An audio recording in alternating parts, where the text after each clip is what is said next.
नमस्कार, रुक करेंगे बुलेटिन की ओर, जिसमें बात होगी अहमदाबाद की, जहां धोलका नगर पालिका में 80वें स्वतंत्रता दिवस पर समारोह आयोजित हुआ।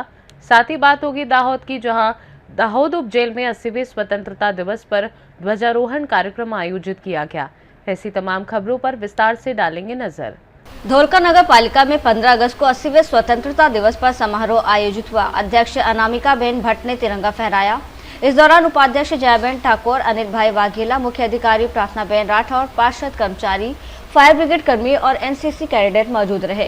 समारोह में बारिश के दौरान उत्कृष्ट कार्य करने वाले फायर ब्रिगेड कर्मियों, नगर पालिका कर्मचारियों, सामाजिक संगठनों, 108 इमरजेंसी सर्विस टीम और लॉयंस क्लब के हेतल बेन बारोदिया, किरीट भाई चौहान को सम्मानित किया गया। अहमदाबाद जिले में शिक्षा में प्रथम स्थान पाने वाले BP Dawda Saraswati high school और रथ यात्रा में उत्कृष्ट प्रदर्शन करने वाले बच्चों को भी सम्मान मिला।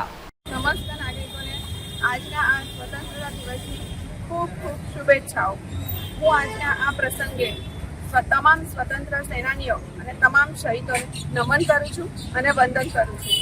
સાથે સાથ આપણે આજે ભારે વરસાદની પરિસ્થિતિમાંથી બહાર આવ્યો છે એ માટે ધોળકા શહેરના તમામ નાગરિકોના સાથ અને સહકાર માટે તેમનો ખરા દિલથી આભાર વ્યક્ત કરું છું।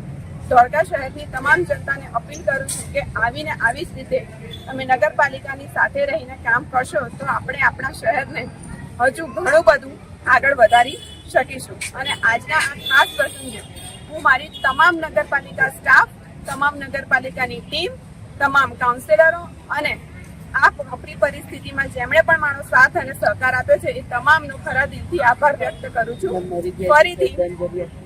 ફરીથી તમામનો ખૂબ ખૂબ આભાર। અને આ ભારે વરસાદની પરિસ્થિતિમાં જે પણ દુર્ઘટનાગ્રસ્ત પરિવારો છે અને જે પણ મૃતકો છે એમને હું શ્રદ્ધાંજલિ અર્પું છું।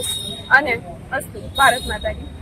अहमदाबाद से सीनियर संवाददाता यूनुस मंसूरी की रिपोर्ट।